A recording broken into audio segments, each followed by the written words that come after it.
തനിക്കാക്കുക അതിൻ്റെ അകത്ത് നിൽക്കുന്ന ആളുകൾക്കാണ് ഈസി ആയിട്ട് സാധിക്കുക. അതാണ് നമ്മുടെ മതപുരോഹിതന്മാരൊക്കെ ചെയ്തുകൊണ്ടിരിക്കുന്നത്.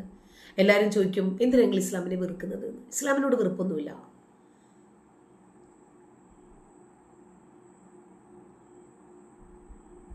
യാസിക്ക് നമ്മുടെ നമ്പർ ഒന്ന് കൊടുത്തേ. ഖുർആൻ വചനം തെറ്റിദ്ധരിപ്പിക്കുന്നു എന്നല്ലേ പറഞ്ഞത്? എങ്ങനെയാണോ അള്ളാഹുവിനോട് യുദ്ധം ചെയ്യുക?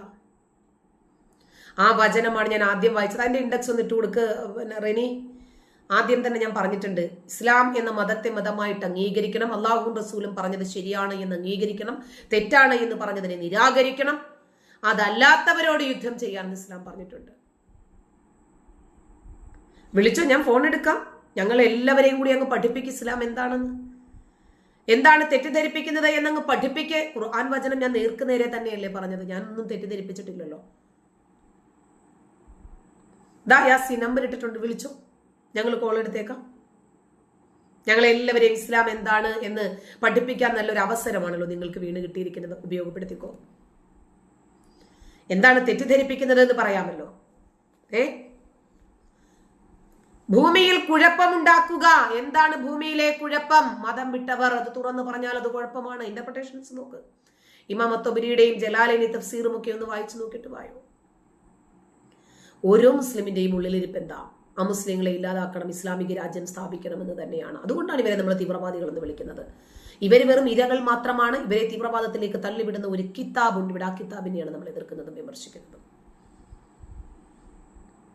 യോഗി എന്നും ആ കസേരയിൽ ഇരിക്കില്ല, മോദി എന്നും ആ കസേരയിൽ ഇരിക്കില്ല, അല്ലേ? എന്നാണോ അവർ ആ കസേരയിൽ നിന്ന് ഇറങ്ങുന്നത്, അന്ന് ഞങ്ങള് മോദി ഹിമാലയത്തിൽ പോകും, യോഗിയും പോകും. ആ സമയത്ത് നിങ്ങളെ രക്ഷിക്കാൻ ആരുണ്ട്? അന്ന് ഞങ്ങൾ ഇസ്ലാമിക രാജ്യമാക്കുമെന്നാണ് നമ്മുടെ ഒവൈസി പറഞ്ഞത്. അപ്പോൾ ഇവർക്ക് ഇസ്ലാമിക രാജ്യമാക്കുന്നതിന് തടസ്സം നിൽക്കുന്നത് ആരാ?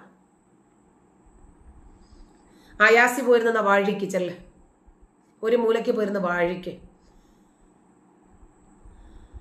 അപ്പോ ഇതാണ് ശരിയായ ഇസ്ലാം എന്ന് പറയുമ്പോൾ ഇവർക്കത് മനസ്സിലാകുന്നില്ല. ഇനി ഇസ്ലാം സ്ത്രീകൾക്ക് സമാധാനമാണ് എന്ന് പറയുന്നു. സ്വഹീഹ് മുസ്ലിം റിപ്പോർട്ട് ചെയ്യുന്ന 4-ാം വോള്യം 1039 ഹദീസില് ആയിഷ നബിയോട് പറയാ, ഞങ്ങളെ ഭയങ്കര ആദരിച്ച ആൾക്കാർ തന്നെ കേട്ടാ, നായ്ക്കൾക്കും കഴുതകൾക്കും തുല്യരാക്കിയില്ലേ നിങ്ങൾ ഞങ്ങളെ. ഇസ്ലാമിന് കീഴിൽ സ്ത്രീകൾക്ക് നൽകിയിട്ടുള്ള പങ്കിനെ കുറിച്ച് ആദ്യമായി ഒരു ഫെമിനിസ്റ്റ് ശബ്ദിക്കുകയാണ് മുഹമ്മദിനോട് നേർക്ക് നേരെ നിന്നിട്ട്. സന്ദീപേ പറയാൻ മറന്നുപോയി, ഇന്ന് വലിയൊരു ശതമാനം ആളുകൾക്ക് നോമ്പില്ല. എന്തെന്നറിയോ? ഞാൻ ഇന്ന് ഒരാളെ കണ്ടു, താടിയൊക്കെ വളർത്തി. ഞങ്ങളൊരു കരിമ്പ് ജ്യൂസ് കുടിക്കാൻ വേണ്ടി കയറിയതാ. അന്നേരം ഞാൻ ചോദിച്ചത്, നോമ്പില്ലേ? ഓ, എനിക്ക് പട്ടണി ഇരിക്കാൻ വയ്യ ടീച്ചറെ. ഇതൊക്കെ ചുമ്മാതാണെന്നേ, ചുമ്മാ ഓടുന്നു. ഞാനിങ്ങനെ ചിരിച്ച് കളിയാക്കി. ചുമ്മാ ഈ ചൂടത്ത് വെള്ളം കുടിക്കാതെ ഭക്ഷണം കഴിക്കാതിരുന്നിട്ട് സന്ധ്യയ്ക്ക് വലിച്ചു വരെ തിന്നുന്നതിനാണോ ത്യാഗം എന്ന് പറയാം? ഓ, എനിക്കുള്ളൊന്നും വിശ്വാസമില്ല. ഞാൻ ചോദിച്ചു, വീട്ടിൽ ഭാര്യ മാത്രമേ എടുക്കുന്നുള്ളൂ, മക്കളവരും എടുക്കുന്നു. ഇന്നത്തെ യുവതലമുറയിൽ എത്ര പേര് നോമ്പ് എടുക്കുന്നുണ്ട്? ഈ പട്ടിണി ഇരുന്നിട്ട് പ്രസാദിക്കുന്ന ഒരു പടച്ചോൻ. അതിന് സാഡിസ്റ്റ് എന്നല്ലേ പറയാൻ പറ്റുള്ളൂ. നമ്മുടെ മക്കൾ ഒരു നേരം ഭക്ഷണം കഴിക്കാനും നമുക്ക് എത്ര വിഷമം ഉണ്ടാവും. പടച്ചോന്റെ സൃഷ്ടികൾ എത്രമാത്രം വേദനിക്കുന്നു അത്രയും സന്തോഷം. അയ്യോ, സ്ത്രീകൾ, നായ്ക്കൾ, കഴുതകൾ. അത് കാരണം ഒരു പുരുഷന്റെ പ്രാർത്ഥനയ്ക്ക് പോലും അല്ലാഹു വിഘാതം സൃഷ്ടിക്കുന്നു. എൻ്റെ പൊന്നു പടച്ചോനെ, വല്ലാത്തൊരു സൈസ് പടച്ചോനാണ് കേട്ടോ, സ്ത്രീ വിരുദ്ധനായ പടച്ചോൻ. മുസ്നദ് ഇബ്നു ഹംബൽ റിപ്പോർട്ട് ചെയ്യുന്ന 2-ാം വാള്യത്തിലെ 2992 ഹദീസ് 2992. മ്ലാനതയല്ല സന്ദീപേ, വലിയൊരു വിഭാഗം ആളുകൾക്ക് നോമ്പിലുള്ള വിശ്വാസമൊക്കെ പോയിരിക്കുന്നു. അബൂദാവൂദ് റിപ്പോർട്ട് ചെയ്യുന്ന 2155 ഹദീസില് മുഹമ്മദ് സ്ത്രീകളെ അടിമകളോടും ഒട്ടകങ്ങളോടും താരതമ്യപ്പെടുത്തി. കൃഷിയിടം എന്ന് പറഞ്ഞു, വസ്ത്രമെന്ന് പറഞ്ഞു, ഇങ്ങനെ പലപ്പോഴും പല കാര്യങ്ങളാണ് പറയുന്നത്. മനസ്സിലായ? ഇബ്നു സഹക് റിപ്പോർട്ട് ചെയ്യുന്ന 878 ഹദീസില് ഹുനൈൻ എന്ന് പറയുന്ന ഒരു യുദ്ധം, അതിനകത്തെ ബന്ധുക്കളിൽ നിന്ന് അല്ലാഹുവിന്റെ റസൂൽ, അദ്ദേഹത്തിന്റെ മരുമകനുണ്ടല്ലോ ഫാത്തിമയെ വിവാഹം കഴിച്ച അലി, ആ അലിക്ക് അള്ളാഹുവിന്റെ റസൂൽ കൊടുത്തത് റെയ്ത്ത എന്ന ഒരു അടിമ പെൺകുട്ടി. ഈ അടിമ പെൺകുട്ടി മനുഷ്യനല്ലേ? അതിന്റെ സ്വാതന്ത്ര്യം എവിടെ? അതിന്റെ ഇഷ്ടങ്ങളും ആഗ്രഹങ്ങളും സ്വപ്നങ്ങളും താല്പര്യങ്ങളും എവിടെ? ഒരു കൊച്ചുകുട്ടിയാ. റെയ്ത്ത എന്ന കുട്ടി, ഓരോരുത്തർക്ക് ഓരോ സാധനങ്ങൾ നമ്മളിങ്ങനെ സമ്മാനം കൊടുക്കുന്നത് പോലെ ഒരു പെൺകുട്ടിയെ കൊടുക്കുക. ഓ, എന്തൊരു ക്രൂരതയാണെന്ന് ഇത്. ആ കുഞ്ഞിനെ ഇവർക്ക് എങ്ങനെയും ഉപയോഗിക്കാം. ഒരു തല്ലിപ്പൊളി മതം. എന്നിട്ട് ഭാവിയിൽ മക്കയുടെ ഭരണമേൽക്കാൻ തയ്യാറായി നിൽക്കുന്ന ഉസ്മാന് നൽകിയത് വേറെ ഒരു പെൺകുട്ടിയെ, ഉമറിനും കൊടുത്തു ഒരു പെണ്ണിനെ. നബി പറഞ്ഞിട്ടുണ്ടല്ലോ നബിക്ക് ഏറ്റവും പ്രിയപ്പെട്ടത് പെണ്ണും പട്ടുമാണെന്ന്. ഇവരെയൊക്കെ ലൈംഗിക വസ്തുവായി പ്രവാചകൻ ഏറ്റവും ഇഷ്ടമുള്ളത് പെണ്ണുങ്ങളെ ലൈംഗിക വസ്തുവായിട്ട് ഉപയോഗിക്കാനാണ്. അപ്പൊ നബിക്ക് ഇഷ്ടമുള്ള പെണ്ണുങ്ങളെ നബി എന്ത് ചെയ്തു? എല്ലാവർക്കും കൊടുത്തു. എല്ലാവർക്കും കൊടുത്തു. മരുമകനും കൊടുത്തു. ഭാവി ഖലീഫമാർക്ക് അബൂബക്കറിനും ഉമറിനും ഉസ്മാനും ഒക്കെ കൊണ്ടുപോയി ഉപയോഗിച്ചോടാ. ആകെ ഒരു ജീവിതമേ ഉള്ളൂ, ആർമാദിക്കുന്നു. ഇബ്നു ഇസ്ഹാഖ് റിപ്പോർട്ട് ചെയ്യുന്ന ഹദീസിലെ 693 മുഹമ്മദ് യുദ്ധത്തിൽ പിടിക്കപ്പെട്ട സ്ത്രീകളെ കുതിരകൾക്കായി മുഹമ്മദ് കച്ചവടം ചെയ്തു കൊടുത്തു.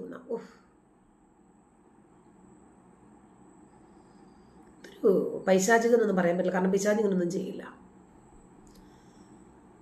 നമുക്ക് സഹിക്കാൻ പറ്റില്ലാന്നേ ഈ മതത്തിന്റെ ക്രൂരത. എന്തുവാണ് ഇവരെ കാണിച്ചു കൂട്ടുന്നതൊക്കെ? മനുഷ്യന്മാർ അംഗീകരിക്കുമോ ഇവരെ ചെയ്യുന്നതൊക്കെ? ഇമാം അത്വബരി റിപ്പോർട്ട് ചെയ്യുന്ന 9-ാം വാള്യം 1754 ഹദീസ്.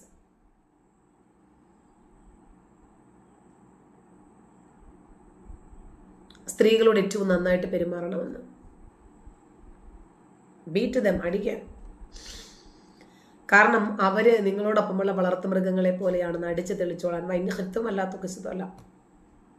ഫഅലുഹുന്ന, അവരെ നിങ്ങൾ ഉപദേശിച്ചോ. അവരെങ്ങാണം ഇനിയും നിങ്ങളെ വിട്ടിട്ട് പോകുമെന്നോ വഴക്കുണ്ടാക്കുമെന്നോ നിങ്ങൾ ഭിന്നിച്ചു പോകുമെന്നോ ഭയപ്പെടുന്നെങ്കിൽ അളിരിബൂഹുന്ന, 2 പൊട്ടിച്ചോടാ, കുഴപ്പമൊന്നുമില്ല.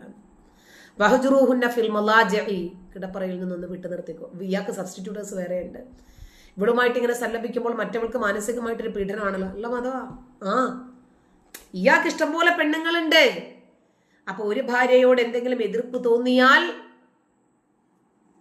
മറ്റവളുമായിട്ട് സല്ലപിച്ചോ, കുഴപ്പമൊന്നുമില്ല, ഇവളുമായിട്ട് വിട്ടു നിന്നോ. ഇമാം അത്വബരി വിശദീകരിക്കുവാണ് കിടപ്പറയിൽ കെട്ടിയിട്ട് അടിച്ചോളാൻ. പെണ്ണിന് സ്വാതന്ത്ര്യം. ഒട്ടകപ്പുറത്ത്, ഞാൻ ഇന്നലെ ഹദീസ് വായിച്ചിട്ടുണ്ടായിരുന്നു. ഒട്ടകപ്പുറത്താണെങ്കിലും ഭർത്താവ് വിളിച്ചാൽ ഉടനെ ഒട്ടകപ്പുറത്ത് നീണ്ടു നിവർന്ന് കിടന്നോണം. മലർന്നാണെങ്കിലും കമന്നാണെങ്കിലും കുഴപ്പമൊന്നുമില്ല, ഇവർക്ക് രണ്ടും പറ്റുമല്ലോ. അപ്പൊ മുഹമ്മദിന്റെ മരുമകനുമാണ്, ഒരു ബന്ധുവുമാണ് ഉസ്മാൻ. അയാൾ മരിച്ച് ഏതാനും വർഷങ്ങൾക്ക് ശേഷം പറഞ്ഞു, എവരി വുമൺ ഈസ് എബിൾ. ഈ താരിഖ് ഖുലഫ റാഷിദൂൻ, അതായത് ഈ 4 ഇസ്ലാമിക ഭരണാധികാരികളുടെയും ചരിത്രം പറയുന്ന പുസ്തകം. ബുഖാരി 2:28 ഇത്. ബുഖാരി 54 464 ഈ ഹദീസ്. നരകത്തിൽ താമസിക്കുന്നവർ ഭൂരിഭാഗവും സ്ത്രീകളാണ്. ആദരിച്ചത് മതിയോ? ലേശം കൂടെ ആദരവെടുക്കട്ടെ. മുഹമ്മദ് വ്യക്തിപരമായി പരാമർശിച്ച സ്വർഗത്തിലെ ഒരേ ഒരു സ്ത്രീ പുരുഷന്മാരുടെ ലൈംഗിക അഭിലാഷങ്ങൾ നിറവേറ്റുന്ന കന്യകമാര് മാത്രമാണ്. ഹദീസ് കൻസുൽ ഉമ്മൽ 22:10. 99% സ്ത്രീകളും നരകത്തിലാണ് പോകുന്നത്. എന്താ കാരണം? അവർ നന്ദി കെട്ടവരാണ്. അല്ല, പുരുഷന്മാർ നന്ദികേട് കാണിച്ച അവനും വേണ്ടി ഒരു നരകം. ഇസ്ലാമിലെ സ്ത്രീ സ്വാതന്ത്ര്യത്തിന്റെ ഫോട്ടോകൾ നിങ്ങൾക്ക് കാണണമെങ്കിൽ ഇസ്ലാമിലെ അടിമത്വം എന്ന് ഗൂഗിളിൽ ഒന്ന് സെർച്ച് ചെയ്ത് നോക്കുക. ജൂതൻ അപ്ലോഡ് ചെയ്തിട്ടുണ്ട്. ഇസ്ലാമിലെ സ്വാതന്ത്ര്യം നമ്മളൊന്ന് പഠിക്കണ്ടേ, നമ്മൾ അറിഞ്ഞിരിക്കണ്ടേ ഇസ്ലാമിലെ സ്ത്രീ സ്വാതന്ത്ര്യത്തിന്റെ ഉത്തമമായിട്ടുള്ള മാതൃകകൾ.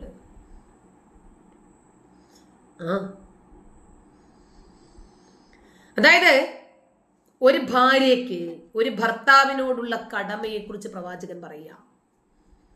ഭർത്താവിന്റെ ഒരു മൂക്കിൽ നിന്ന് ചലവും ഒരു മൂക്കിൽ നിന്ന് രക്തവും ഒഴുകിയാലും അത് നക്കി കുടിച്ചാലും ശരി, ഒരു സ്ത്രീക്ക് ഒരു പുരുഷനോടുള്ള കടമ പൂർത്തീകരിക്കപ്പെടില്ല. മാരകം. ഈ മ്യതം മ്യാരകം.